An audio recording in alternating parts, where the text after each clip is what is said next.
What's up YouTube? Welcome back to the channel. Welcome back to another great video. Welcome back to a brand new project we got going on here. We're actually out at my brother's apartment complex right now, and we're getting ready to start something which will take a while, maybe 6 months to a year, but we're just going to take our time, enjoy it. Hopefully you guys enjoy it as well. Other than that, let's just get right into it. What we're going to be working on is his 1994 Honda Civic EX. It's had better days, definitely, but that's what this project is about. It's not going to necessarily be a full restoration, but we're definitely going to get this guy at least internally going. You'll see what I mean here in a second. Not so much that it doesn't want to start, but that it can't start because the head is off.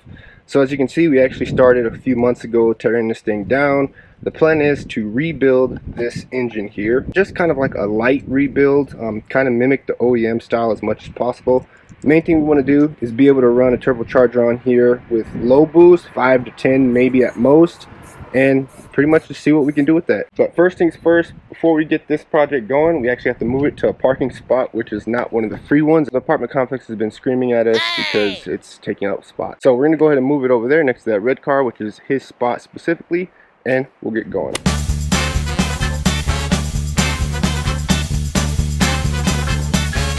Alright guys, we now have it moved over into the parking spot. So to kind of give you a better idea as far as what he has in store or what he has planned, I'll go ahead and let him take it away from here. So as Abram said, this is my 94 Civic EX.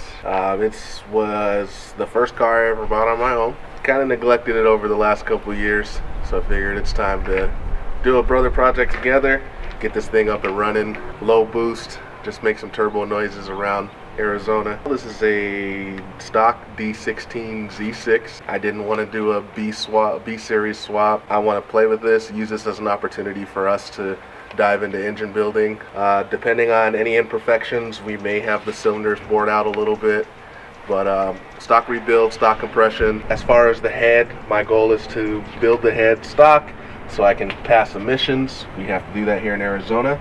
And then we'll throw a little turbo camshaft into the head, just a budget boost, whatever we can put together, and just to go make some turbo noises and have some fun on the weekend. Pretty much what we're going to be doing today is just tearing what is remaining, which is just the lower portion of the block. We're going to separate the transmission from the engine, get it on the engine stand, and I think that'll probably be the time where we'll cut it for today. One thing I want to note about this series, guys, or this new playlist or project that we're going to be working on, like I said earlier, it's not going to be a weekend project, it's not going to be a month project. We're going to take our time for many different reasons. We just want to make sure we're doing this right. As time goes on, I'm going to keep posting videos, but just know that they're not going to be very quick. We're going to work them as we continue to go through the year. For today, 90% of this video is pretty much just going to be time lapse. We're going to kind of work as quick as we possibly can before it gets too hot here in the Arizona sun. We may pause and stop and talk about little things that we may encounter along the way, but we're going to go ahead and get started.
Alright guys, now that we got all the different wires and cables and hoses out the way from the top, now we're going to move our way to the bottom and start unbolting the engine from the engine mounts.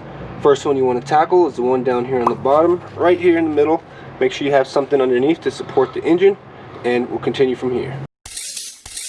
Alright guys, now that you got the lower engine mount out, it's time to go ahead and take the top one. This is the last thing holding the engine in place. Of course, the transmission, there's going to be a little bit of seal tension between the two. But once you have this off, pretty much this guy's just going to be floating on top of your jack. So be very careful. Keep in mind that this guy will try to want to shift. So just make sure you have an eye on it so it doesn't fall off the jack.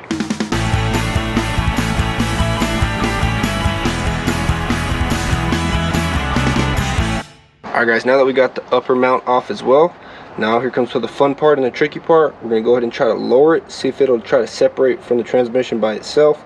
If not, we're going to have to finagle it around, kind of get it separated. And once again, this is now free floating, so be careful, don't let it fall on your toes or anything like that.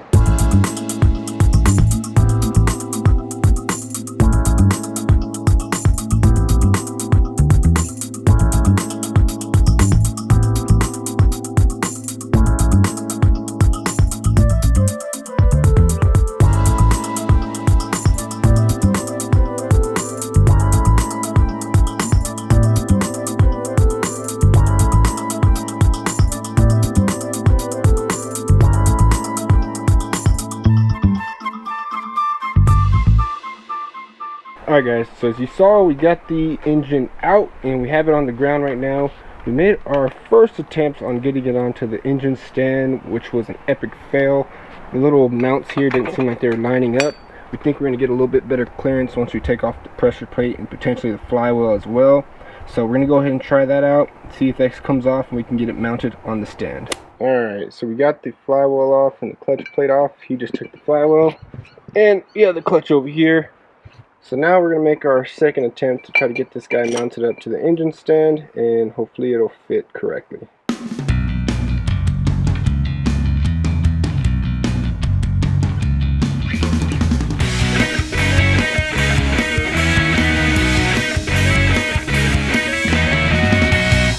Alright guys, so we got it mounted up. We had to get kind of creative and put the alternator bolt down here into where the alternator was. So now is the moment of truth. We're gonna go ahead and drop the jack and hopefully this guy stays. And there we go guys, now it's on the engine stand and it is good to go. That's as far as we wanted to get today. We wanted to get it out of the engine bay and get it ready for what we have next. Now we have a big gaping hole with nothing in there, which is perfect, because that means next time we come back to this engine bay, it's going to be with a brand new internal build on this engine, and we'll be ready to install. And just like that guys, we are done for today's video. We are done for the first part of this project, Honda Civic. It's going to be an extensive project, like I said at the beginning of the video guys. If this is your first time at the channel, make sure you hit that subscribe button below, turn on your notifications, because we're going to have a whole bunch of videos coming for this Honda Civic and you don't want to miss out. But just like that, you're watching Everything Averin with my brother. We'll see y'all in the next one.